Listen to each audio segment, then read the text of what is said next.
number of Jabhat al-Nusra terrorists and destroy their hideouts and ammunition.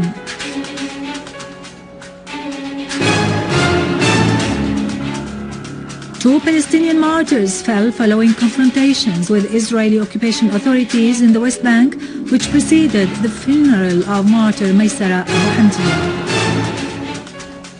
Iraqi government warns the Turkish leaders against establishing an oil pipeline in the north of Iraq without prior approval.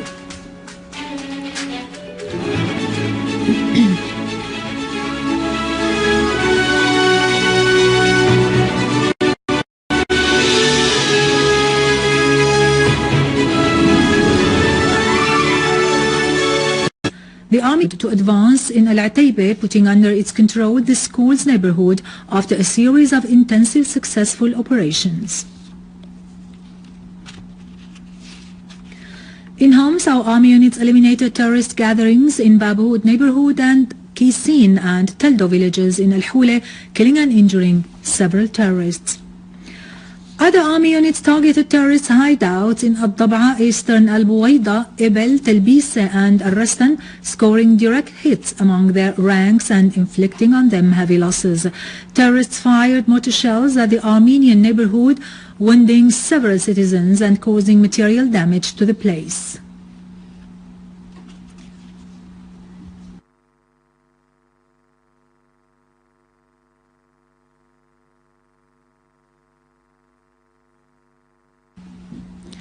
In Aleppo, an army unit has targeted terrorist gatherings at the researchers' residences on Al-Bab Ancient Road, killing and injuring many of them.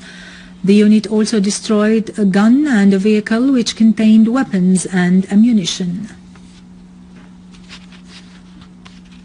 In Idlib, our army forces eliminated an armed group linked to Jabhat al-Nusra on Nar Road in Jisr al-Shughur. Among the killed were Hamoud al-Sheikh Hamoud and Ahmed al-Ruji.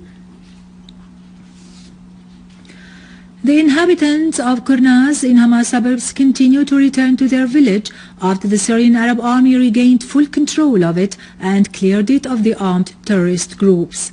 The people of Kernaz voiced determination to reconstruct what the mercenary terrorists had ruined in order to practice their normal life and resume their work in their fertile agricultural lands.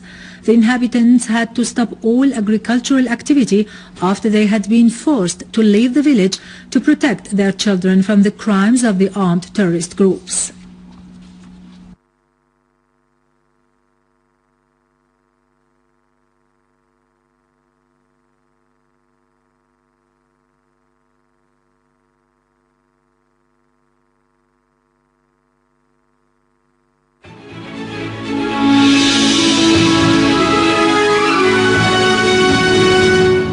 Welcome back. Prime Minister Dr. Wael al-Halaqi stressed the importance of continuous coordination between the legislative and executive authorities in terms of determining policies and establishing laws for the sake of improving the country's economic and social welfare. During his meeting with a number of parliament members who represent the city of Aleppo, headed by Deputy House Speaker Fahmi Hassan, Dr. al-Halaqi stressed the effective and constructive role of the People's Assembly in enhancing the livelihood of all citizens and in uncovering the conspiracies Syria is exposed to at all levels. Discussion focused on the different aspects of the service situation in Aleppo and the great suffering the residents of the city experienced due to the huge destruction caused by the armed terrorist groups to public and private properties. In occupied Palestine, the number of Palestinian martyrs rose to 2 following fierce clashes between Israeli occupation troops and Palestinian citizens in the town of Annab, east of Tul Karm in the West Bank. 3 others were wounded.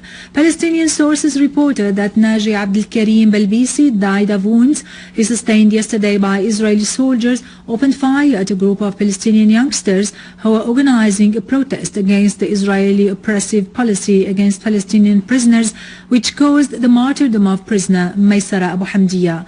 Palestinian citizen Amr Ibrahim Nassar was shot and killed yesterday as 3 other citizens were wounded. Meanwhile, thousands of citizens took part of the funeral Maysara Abu Hamdiya in the city of Hebron amidst popular anger at his death. A group of Palestinian teenagers set fire into an Israeli vehicle in Bir al-Mahjar area by throwing a Molotov bomb at it. Patriarch Hanna, the Archbishop of Roman Orthodox Church in Sebastia, greeted the residents of the occupied Syrian Golan for their heroic steadfastness and commitment to their homeland, Syria. Patriarch Atallah has met during his solidarity visit to occupied Golan with a group of young people who had been arrested before by Israeli occupation authorities or exposed to house arrest, in addition to meeting a number of Golan figures and prominent activists, stressing the importance of their heroic struggle against the barbaric Israeli practices against them.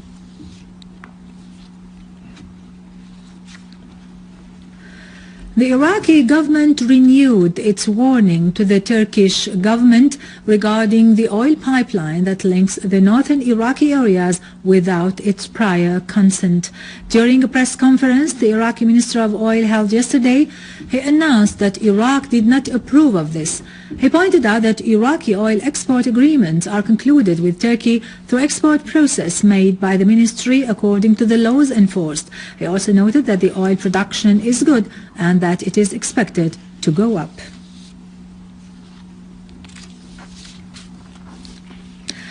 With this, we end our news for today. Thank you for watching. For more details about Syria and the region and to view this bulletin again, you can always visit our website in English, syriaonline.sy. Now to latest business and market news with Khalid Saqabani after a short break.